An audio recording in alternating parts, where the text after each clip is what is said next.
Well, I'll just preface this kind of with saying that I did a series on Genesis. I think I did 4 with Genesis and a couple other biblical stories, and I repeated a few images just because I like the more that I got into it, the more I don't know, I liked the pattern, so I kept going for it. But I was kind of inspired by Jordan Peterson's biblical lectures and going through them, but also going, okay, how do I get into the story experientially and then do something new with it? Um, because I've seen a lot of the same images trying to show Bible stories where it's like it's just showing the story literally, and I didn't want to show it literally. I just wanted to get into the patterns and kind of like dig deeper into the patterns. So I guess it was kind of a creative experiment for me to try to get further into the stories and have it kind of um, like inhabit the stories a little bit. I spent a really long time with these stories, like months with each piece and going through the patterns. So after a while, they started not just seeming like Bible stories that were disconnected, but they were kind of like living in my life. They're very present. Hmm.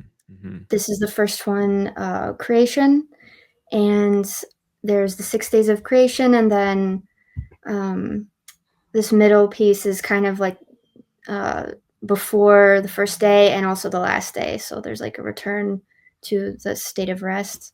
Um, I actually did this one last because this one is so complicated of an idea that it took Mm. me way longer to, I don't know, just to come up with how do you represent that at all. And then it's six petal. There's the sacred geometry seed of life or flower of life. I can't remember what it's called, but it's a pretty common motif. Mm. I think it's a flower of life. Oh, Yeah, but it's maybe. like a seed though. Yeah, yeah. No, it's beautiful. I was gonna ask to start with, when you say you spend a lot of time with the stories or with this story particularly, does that mean you listen to it a lot, you read it a lot, or do you think about it a lot? What does that look like in All of practice? the above. Yeah, everything. I listened to the first few Jordan Peterson, the biblical lectures a lot. So that was kind of running through my head, just the way that he starts laying it out. Um, but then I was reading Genesis a lot too, and then I would carry a notebook around with me and just like take notes. Like during the day when I was at work, if I, like at lunchtime, I'd be like taking like scribbling down weird stuff in my notebook, just going through the patterns. And I think the big thing was the masculine feminine um, pattern was the biggest thing. So it just kept breaking down into these smaller and smaller components of masculine and feminine, like above, below, light, dark.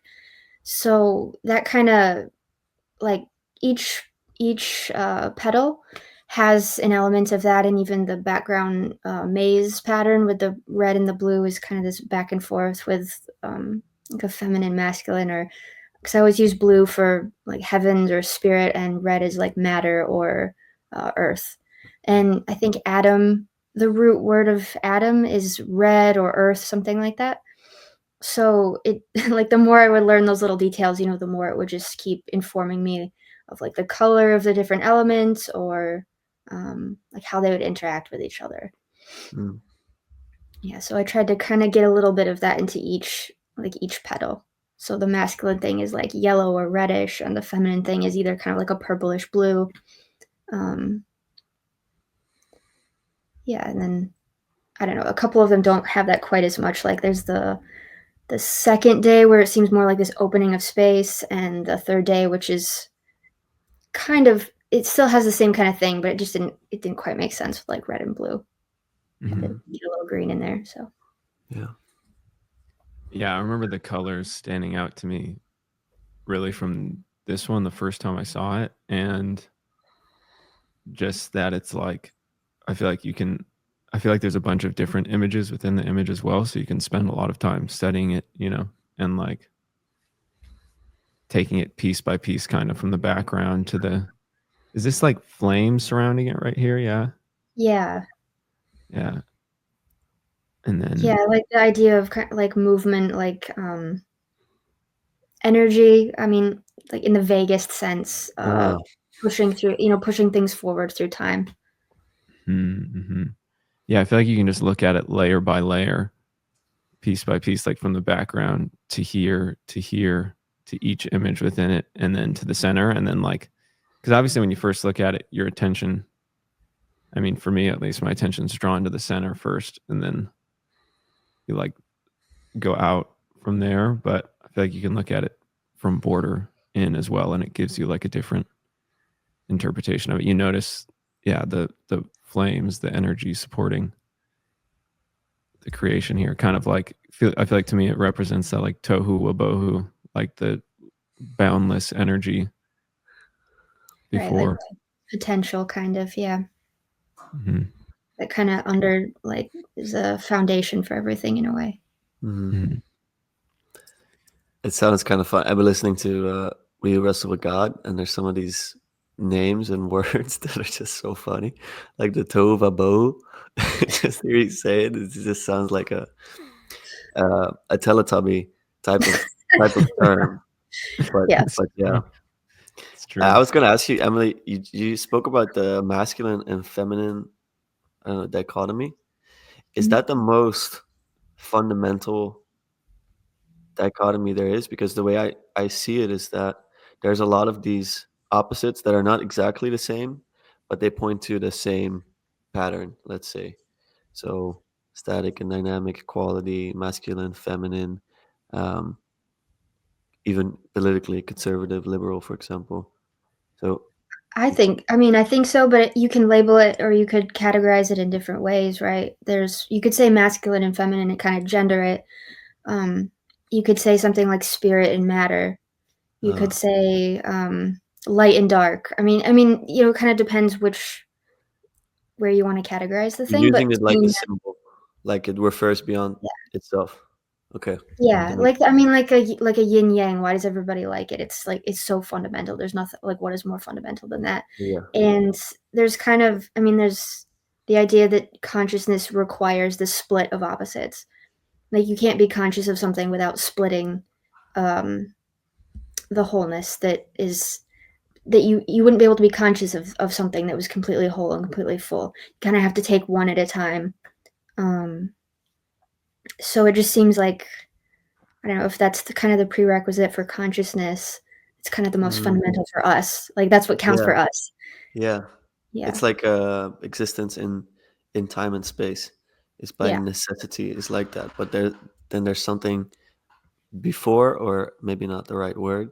Do you know the image of the snake eating its own tail or biting its Right. own tail? The Ouroboros. Yeah. Yeah.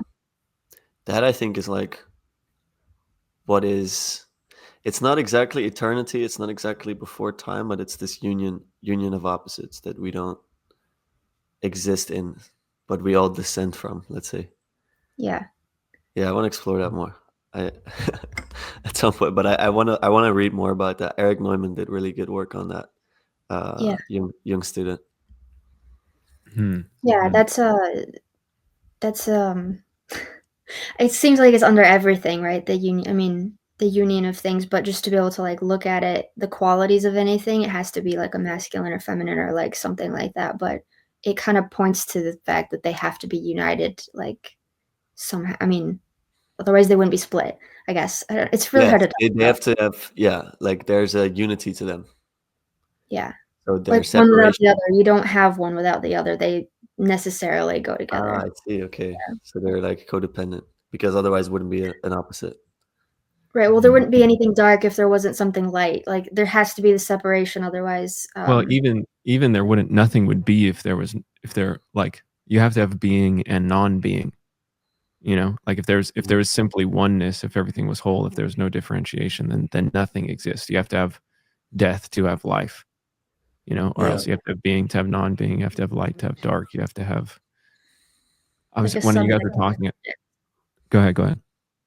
Well, you have to have. You have to have a subject to an object. If you're just the subject or just the object, there's nothing else. Like what is being experienced, you can't even experience yourself if it's all one. Um, that's why we say like it's like it's self-reflection when you're thinking about yourself. It's not a like you have to look at from outside of yourself backward. There has to be like this point outside of you. So there's yeah, like the idea that um like when Adam and Eve were in the garden, they couldn't really see, like it's like they weren't reflecting yet. It's like their eyes were Oh. closed. So So then, they have to be pulled away. The separation is necessary just to be able to look and see what there is almost. It's hard to talk about. so that separation, does that start once they eat of the fruit of the knowledge of good and evil, or does it start when even Eve gets created? Because that's in a way the feminine and the masculine. I don't know. They're not separated, but they're distinguished already. You know what I I don't mean? know, maybe that's like a precursor. Yeah. Eve being created is like a precursor, like it's a precursor to the separation almost. Yeah. Um, there's an idea, Jung talks about this, I think, in the Psychology of the Trinity, maybe, and he talks about the number 2 being associated with the devil, because when there was a unity, everything was fine, but once something wanted to separate from God, then it's like a sin to be separate. So one thing is necessarily pulling away, Hmm. but it also creates this divide between subject and object, and it like creates consciousness, which is, um, you know, I don't know the entire history of the whole thing, but Lucifer means like light bringer, and there's all those Yeah. kind of ideas. Yeah. Yeah. It's occurring to me right now that the days of creation are all like separation of polarities. I never noticed this until just now, but like, it's the light and the dark, or it's Ah. at first it's like above and below almost, it's like the heavens and the earth, the Yep. above and the below, and the second day is the light and the dark, and then the land and the sea, the sun and the moon, the air and the water, I guess with the fish, and then Mhm. masculine and feminine, man and woman. I'd never noticed that, like, Yeah. because also in order for anything that's immaterial, I don't know if this is true, but I'm going to say it and tell me if you guys think it's not true. But it seems to me that in order for anything immaterial to exist, it has to exist in relation to a polarity. It's like a table is a table. There it Mhm. is. It doesn't have to have a polarity, but like love, anything immaterial like love, the polarity of love, indifference, as that's a hotly debated, but truth and untruth, or I don't know, any other immaterial phenomenon, seems to me that it Yeah. needs to be. Guys, let me know when I'm back. Am I back? You're Yeah. back. You're here. You've Did been you here. guys lose me at all? We got No, everything. I think you're experiencing Okay. it more than we are, it seems like. Okay. So I'll just keep talking through it when Yeah. you guys turn into little glowing circles on my screen. So, yeah, I was just saying, yeah, everything it seems to me that everything immaterial has to exist relative to its polarity, even such things as like being and non-being, life and death. Yes, I think so. But then I wonder if you pull that all the way to the foundation. So when you go beyond, I think there's a way to go beyond dichotomy. Okay. There's a Andrea Hyatt. She has a podcast. That's the name of her podcast, Beyond Dichotomy, and I think that exists as well. And I think it's also immaterial. But it's like, well, I mean, God in a way is. Does God have an opposite in Satan? Is Satan even? Is that is that his opposite? Because I feel like it's always I lesser would think than. You know so. what I mean? Like he's lesser than. So then is it an opposite still? I'm Sure. not sure. Yeah, it's a good question. Yeah, perhaps I don't know how you would categorize it, but it seems right. Because also too, like there's a blending of like every potential blending of opposites is like they're not. It's not opposites exactly. I don't know. That's an Mhm. idea I won't be able to articulate properly. Yeah, we're on the edge. We're playing with the edge of our understanding. Yeah, yeah, I yeah. like those. Um, Next one. Anything else? I like that you caught on to that, because that was kind of there's the fractal nature of the unfolding of each day, and that was um, heavily on my mind. But I couldn't make it more fractal than that, because it would have just been too complicated. But that was Yeah, definitely yeah. became more and more obvious to me the longer I looked at it. What do you mean when you say fractal exactly? Well, you start with like light and dark, but then you start with light and dark, but then it expands, and then there's like a subset of that, and another, in the same way that a fractal is it's the same pattern replicated on different scales or on different layers. Mhm. Mhm. So you have man and woman, but I mean that can correspond to light and dark.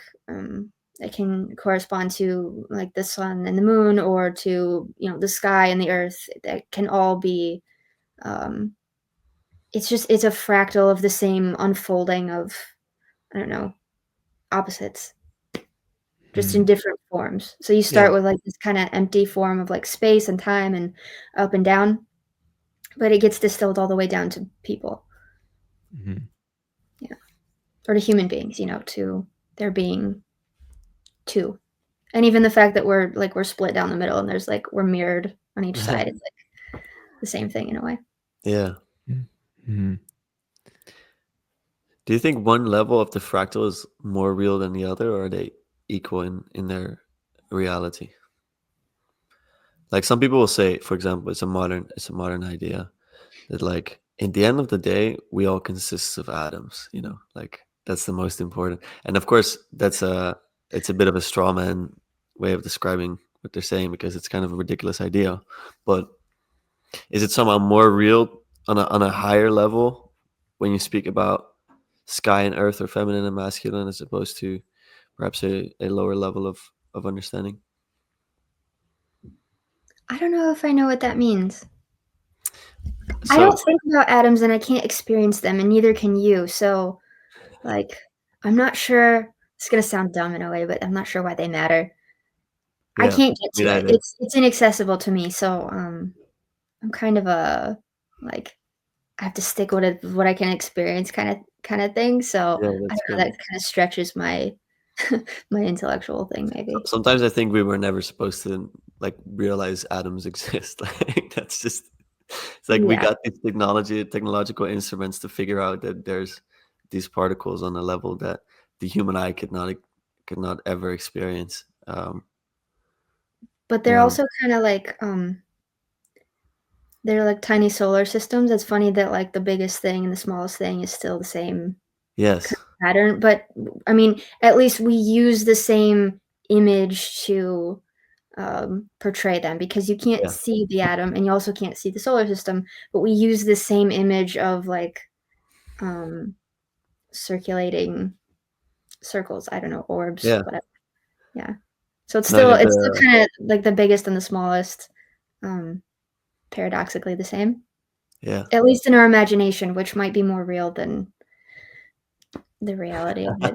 So That's a good comment to slide in there.